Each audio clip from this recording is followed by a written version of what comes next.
Thank you for choosing me. Meeting my girlfriend a few years ago, she introduced me to the law of attraction.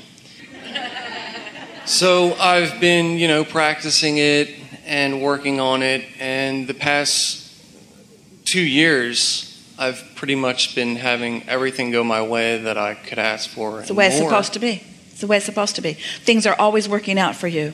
And when you know it and you start feeling good about that, then you let more of the things that are supposed to be working out for you work out for you. And the more that happens, the more you trust it, and the more you trust it, the more you do it, and the more you do it, the more you allow it, and the more you allow it, the more you trust it, and the more you trust it, the more you do it, and the more you do it, the more you allow it, and the more you allow it, the more you trust it, the more... This could take a while. And it works exactly like that. Yeah. But I always have a feeling that I'm missing something, or is there something more I should be getting? Is Source trying to give me something else, but I haven't figured it out yet? And am I in the right place for that to come to me? Well, think about how that thought feels, and therefore think about how contrary it is to what your inner being thinks. In other words, am I missing something? Am I doing something wrong? Your inner being is never thinking thoughts like that. No, I feel I'm doing everything right. Well, can I ask one question to that? Sometimes I wonder that if everything is going so right and I'm still feeling like that, am I just being power hungry, or is there really something out there reaching for me? Well, we wouldn't call you power hungry. We would call you eagerly anticipating your natural expansion. There's this sort of sweet spot that you can find. This is how it goes for so many of you. You focus upon what you want, and the heavens open, so to speak, and avalanches of what you want flow into your experience. And sometimes what you want comes faster than your ability to enjoy it or your ability to even deal with what you've attracted. So then you feel overwhelmed. Well, when you feel overwhelmed, it slows everything down. And then you get bored. And then you focus again. And so it's this balancing act where you're wanting to focus upon what you want and keep it coming, but you're wanting to stay up to speed with what you're focusing upon so that you can enjoy it as it comes. And that's why this alignment is not like a college degree where once you get it, it's yours forevermore. It is in the moment. You're either in alignment or you are not. So the way it works for most of you, you get a little out of alignment. That's kind of what step one is, where you're sifting and sorting, and that's not perfect alignment. And then you launch these rockets of desires, and then it takes a little while for you to line up with what you want. That's the real deliberate part of this creative process, where you deliberately think until you feel it sort of click into place. And then you get into this sweet spot where you're feeling good, and now the universe is yielding to you. But this is what happens to so many of you. We're going to answer a question that's sort of been bothering you for a long time. You're really going to enjoy this. So the process is just having its way with you, and you are coming into alignment with your own desires that have been carved out of your own life experience. And then you hear our message, or you just innately know that you want to feel good, and so you do feel good more of the time. And then things begin flowing, and you really, really like that. And then the natural result of being in alignment and in harmony with your desires is that there will be a manifestation. Well, what happens to you? Oh, we like you so much, humaners, is that once it manifests, then often you don't give as much focus as you were on tending to the energy. Now it's manifested, you become an actionary person. Now you become a doer. Now you get involved with doing. And it is in that phase that you run into more contrast, which causes you to launch more rockets. So there isn't anything wrong with it. But here's an example. So you have this dream. We can feel so much coming from you. We're going to give you a very complete answer here. But this is a little precursor to that. So this is an example. You have this dream about an occupation or a business enterprise that will give you so many of the things that you've carved out of life that you want, like a greater sense of freedom and doing more of the things that you really like to do and having greater control over the amount of money that flows and feeling the exhilaration of ideas coming to you and you getting to make the decision about them and act on them. And gathering other cooperative components and having a really good relationship with a lot of really solid, stable, happy, productive, effective people. So you've been dreaming this, and it's in your vortex, and you've lined up with it, and you weren't impatient about it. You knew, because you understand the laws of the universe, that it would come about. And so you just held steady to the idea of it, and you stayed optimistic about it, even though you were working another job. So you allowed it to come, and then it came. And now, it felt good as it was coming. It felt good as it was evolving. It felt good as you were attracting the people. It felt good, it felt good, it felt good. But now you have a business. You have a business that you feel responsible to. And now you have employees that are not always tuned in, tapped in, turned on. Now you have payroll to meet and ideas that you want to flow. And there's a tendency to become the action-oriented person that you were before you were the energy-flowing person. Now you have a manifestation that seems to call your attention to it. You following us? And that's usually when you, for the first time, begin introducing resistance into this dream.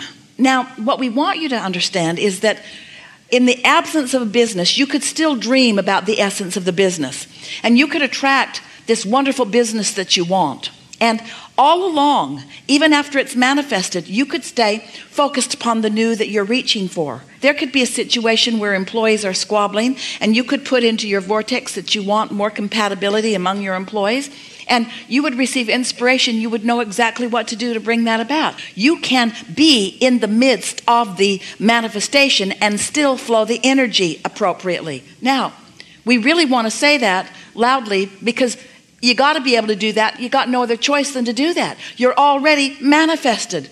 You're already in a body. You're already experiencing all this action stuff. It's asking quite a lot. We are asking quite a lot of you to say, oh, dear people, up to your eyeballs in life, in children and in relationships and in houses and in debts or bills, in action, for us to say, oh, please, just set all of that life aside and let's talk about the vortex and let's talk about energy and let's talk about law of attraction and let's talk about stuff that isn't tangible, that doesn't seem important to your life experience. We ask a lot when we ask you to turn your attention from what is the real life, but we've got to get you to turn your attention away from what is the real life in order to clean up your vibration so that you can get more of the real life that you are wanting. You can't just keep observing what is and cause any change in your experience. Because when you observe what is, you offer a vibration what is, and so you just get more of what is. Different faces, different places, but it's essentially the same experience. So people just sort of stay in the same, these are your words, not ours, rut of life experience. Then along we come and we say, yes, you have this action-oriented world, but come with us while we call your attention to your vibrational nature. Come to us while we demonstrate these rockets of desires that you're shooting off into this vortex of attraction which you can't see or hear or smell or taste or touch. And we know it's not easy for you to make that adjustment, to begin thinking vibrationally and feeling vibrationally. But when you do, then that life experience that is manifested begins to morph into more of your chosen manifestations. We like that conversation a lot, which brings us, because we've never offered a clearer explanation of how it works or how you fit into it than just now, which brings us to answering the specifics of what you are talking about. So here I am living pretty happily ever after, but sensing that there could be more. And I'm not really dissatisfied, but I'm sensing that there could be more. Well, what you're wanting, it's not greed that's driving you. It's not power that's driving you. What you're wanting is to keep up with what you've already generated through life. We want to say to you that we've never met anyone who stayed moment by moment up to speed with everything that's in your vortex. Your vortex could keep you happily busy for 20 or 30 lifetimes. So what you are describing to us is that there's always this calling. You could call it the call of potential. We call it the call of your inner being who is already living what you've asked to live yourself. And your inner being is calling you to the fullness of it, not because you need that manifestation to be happy, but because the journey along the path to that just feels so rich and delicious. Ask yourself, would I rather feel enthusiastic about something or bored? Now, you could take it another way. Would I rather feel overwhelmed or peaceful? Well, of course, you'd rather feel peaceful than overwhelmed. But let's take it further. Would you rather feel energetic and adventurous and excited about something, or bored? And we know the answers to those questions, whether you are knowing them or not.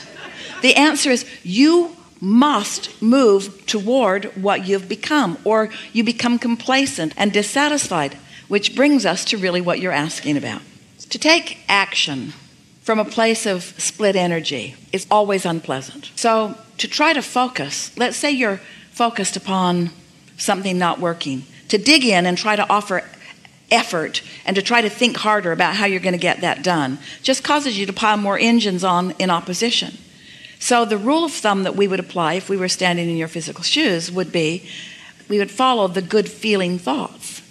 So if, for example, you feel a little enthusiasm about something, then that's when you really want to start thinking about it. Because if there's even a little bit of enthusiasm and you begin thinking about it, then that's the momentum that you're increasing.